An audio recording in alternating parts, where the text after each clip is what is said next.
Rebonjour. Alors voilà la deuxième partie de la première fiche donc, du 16 mars. Donc la question 2, dans un développement construit d'une vingtaine de lignes, vous expliquerez quels sont les différents éléments de la puissance des États-Unis. Voilà le sujet.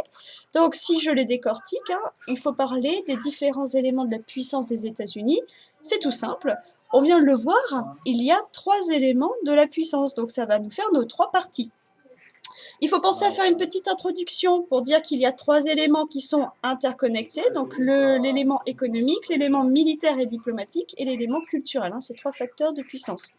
Nous avons donc 3 parties. La première, la puissance économique. On va donner quelques exemples. Importation, exportation partout dans le monde, de plusieurs centaines de milliards de dollars. Première bourse mondiale, donc Wall Street.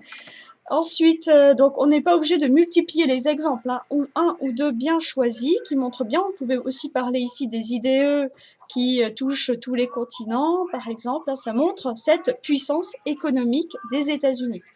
La deuxième, une puissance militaire et diplomatique, déploiement possible de son armée partout dans le monde, force diplomatique garantissant des traités, gendarme de la planète, on retrouve ce mot, et on peut citer l'exemple, par exemple, du conflit israélo-palestinien où les États-Unis sont intervenus.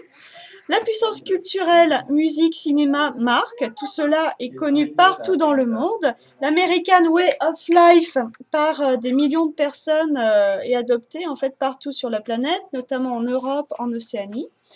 Donc, en conclusion, on peut indiquer que ces 3 facteurs de puissance en font l'État le plus puissant du monde, car il est important dans les 3 domaines. Les plus importants, c'est à la fois une puissance économique, une puissance militaire et diplomatique, et une puissance culturelle.